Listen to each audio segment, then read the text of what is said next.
Hi friends, this is Anna with Scrapping, Stamping, and Stuff. I am back with another stamping video today. I'm really excited about this one. It's been a little bit since I've shown you a preview of one of the new products in the new catalog, but that's what we are going to do today. I'm going to show you this Jar of Flower stamp set, the coordinating jar punch, which I love these. You can do so many neat things with these, and we are going to make a really neat shaker card with this. See the little shakers in there, and made this with our window sheet so it looks like an actual jar. But I think this is just a really fun card, and I want to show you how to make it. So we will get started. First thing we need is a piece of white cardstock. We're going to do our stamping for the flowers and that jar. We need a piece of white cardstock that measures 3 1/4 by 4 3/4. And I have my Memento black ink pad here. I am going to stamp these flowers up here at the top of this piece. And I can tell that it's not inked well enough. Looks like my pad needs a little bit more ink on it. And stamp this up here near the top.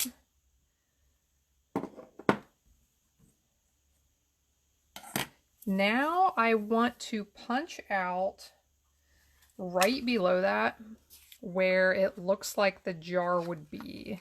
We're not going to stamp it on there. We are just going to punch it out. So I'm going to try and center this direction, and I got just a couple of the petals in there. So punch that out. I am going to leave it this side up. We'll have those little petals there showing at the top, and that's fine. Actually, you know, I think I changed my mind. Let's flip that over. Now I am going to get my stems stamp and some garden green ink. And right at the top of this, we want to stamp those stems. Now I'm bringing in Pool Party. And here at the bottom, we want to stamp this water in the bottom of the jar. Okay, now that we have these done, we need to add some color to them. So I am bringing in my Gorgeous Grape, my Garden Green, and my Pool Party. And if you haven't seen this before, if you squeeze your ink pads this direction before you open them, you'll get some ink there on the lid, or actually that's the bottom part. And now we are going to do some coloring with some blender pens. So if you haven't seen our blender pens before, they're kind of fun. You can pick up a little ink and just start coloring. And I want to add in the color between all of these stems. I am going to color the stems here in just a second with Garden Green. But before I do that, I want to color in this with the water. And see how it's got kind of hash marks angled this direction? I am going to color that direction so that if some of this won't be perfectly blended, but it'll kind of match up with that a little bit. So this is a very cool set. We have lots of neat things coming in this new catalog. I've started receiving messages from my customers that the catalogs are arriving in mailboxes out there. So let me know when you get yours. Let me know what you think about it. And if you have questions, ordering will begin on June 3rd. That is this coming Wednesday when I'm making this video. But June 3rd, we are going to have all of those fun new products available. And I really encourage everybody, if there are certain products that you love and you know you're going to want to get them pretty soon, I really encourage you to order quickly because of COVID and everything that's going on, we do have supply issues on a few of the products, and it is very possible that, you know, the products that are popular, it is possible that those would be depleted quickly and we won't be able to get replacements for a while. So just keep that in mind. The things you love, order them sooner rather than later if possible. So as you can see, I am adding the color to the flower stems now with my blender pen and the garden green ink. When you switch colors with your blender pen, it's a good idea to rub the tip on some scrap paper just to get that excess color out. I don't think I did that, but it wasn't a big deal when I switched from Pool Party to green. If I did it the other way around, you might have seen some of my green. Okay, so my jar is ready. Now we are going to color this beautiful flower bouquet. And while I'm doing this, I think I'm going to do this super fast and not precise. That's how I did my first one. And I'm telling myself it makes it look like a painting and it saves some time. But while I'm doing this, I want to bring in, I'm going to take my colors off screen and let you look at the stamp set. So you get a few different, I'm looking for green. What do I need to do green? A few different bouquets with this. You get the sunflowers, which everybody loves sunflowers. And then two other ones. One looks like tulips, so that would be great for spring cards. And then this one as well. So nice variation in the bouquets that you get. And let's see, what else did I do with green? Is that all? I think that's all for my green right now. Here is some scrap paper. Just kind of write on it until that color is gone. I'll do Pool Party next, and I just did these little guys up here with the Pool Party.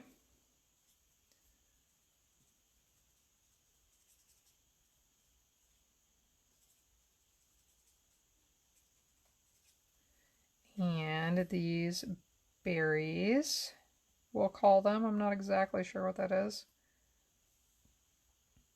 Okay, I think that's all for Pool Party. I'll clean out my blender pen again. You can switch ends. These come in sets, and you do get 2 ends on each one. So some people reserve a,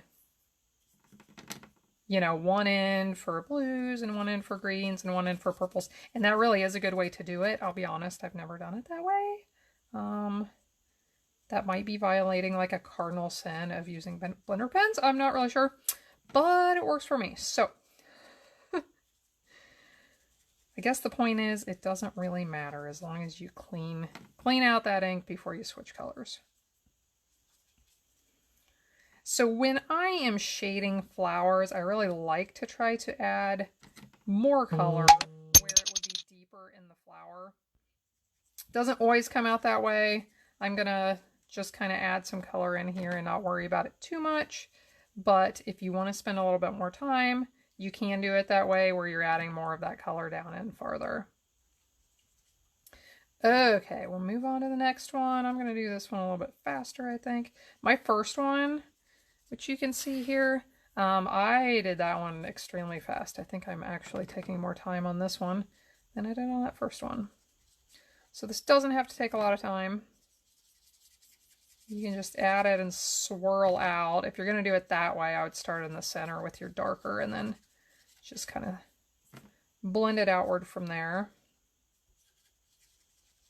Now, as I was doing this, my paper started to get rough and it told me stop blending me. That didn't want to let the pen glide over it anymore. If you do try to blend too much with these, it will rough up your paper. So that is something you have to be careful about. Okay, we are ready with our coloring done. So now, with shaker cards, you have to keep things in a certain order. So we'll see if I can do all of this without getting myself confused in the order we're doing everything in. Okay, to the back of this piece, I am going to attach this piece. I have stamped the jar onto a piece of window sheet using Stays On black ink. You have to use permanent ink. The Memento, the other inks are not a good idea for the window sheets. So use Stays On black. On the top side, I placed 2 sheets of tear and tape adhesive. And I'm going to lay that down and line this up as best as I can. Actually, I'm going to do this on the back of this card so I can see it a little bit better. Line it up as best as I can and just stick it down so that this white piece picks up that window sheet. So now it's all connected together. All right, now let me bring in my other pieces here. I have my Whisper White card base.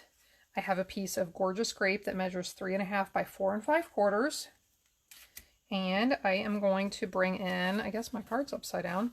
I'm going to bring in my jar here. So let's attach this piece of Gorgeous Grape to the card front.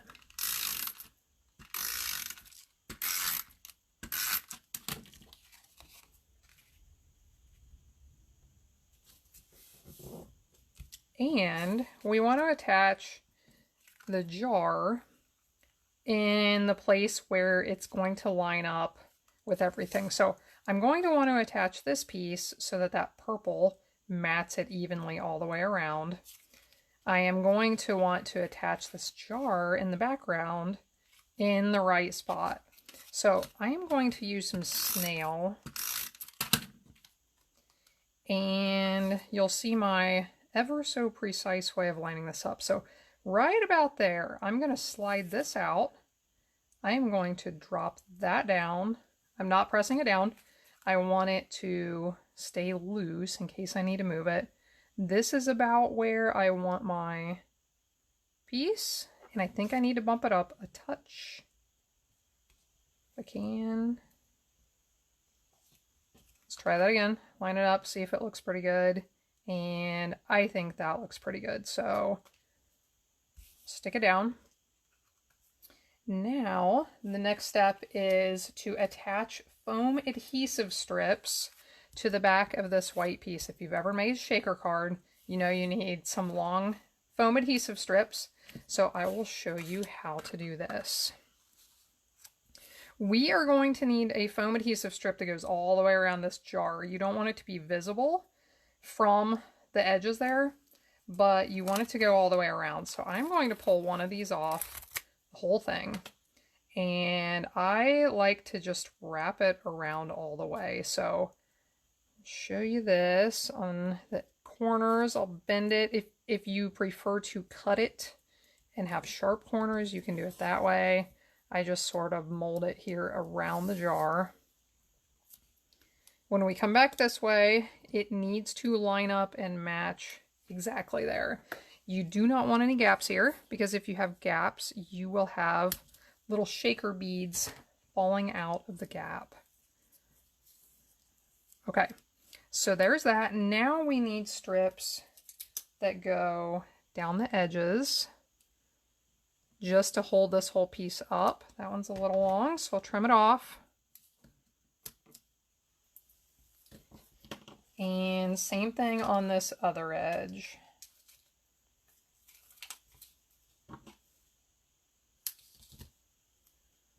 Okay, so we'll put this down this edge. I'm going to put a little piece right here just to hold that piece up. We'll pull all of the adhesive backing off, all the paper backing, and get this all ready so the sticky is ready to be stuck.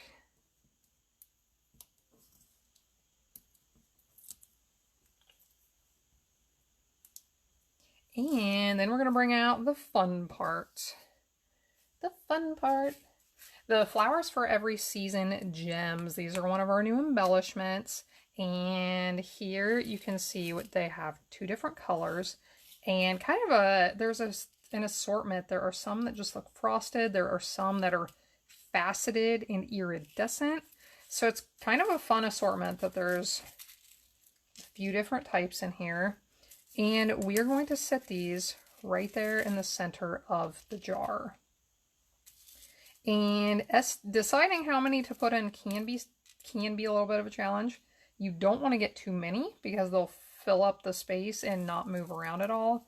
You also don't want it to be so few that after you put it all together that you don't really see them in there. They can collect down at the bottom, just below that jar where they won't be very visible. So you, like I said, Keep all of that in mind when you are deciding how many of these to put on. I am going to go with that many. You need to make sure they are all inside of that jar. And now we are ready to line this up and stick it down. So we want to get that purple border right. We also want the jar to be lined up, if possible, with the jar right there. Get that lined up, give it a good press. You want to really make sure that's all adhered properly so that you don't lose your gems. And check it out. Now we have this fun shaker card with the little water beads in the jar. I think this is so much fun. So now let's just finish it up. I have a bow made out of our white crinkled seam binding. This is one of my favorite ribbons for two reasons. The first one is because it is white and it goes with essentially everything. The second reason is because it is crinkly and messy looking. It is already messy, and you don't really have to try to make perfect bows with it. A messy bow with this messy ribbon is absolutely perfect. And that isn't wanting to stick, but here in a minute it will. I'll bring in my greeting. I stamped this on a little strip of white that says a little note. This came from the Butterfly Gala stamp set. I really like the greetings in this one. I like those fonts, and I just like this one for a basic card that I could send to anybody for any reason.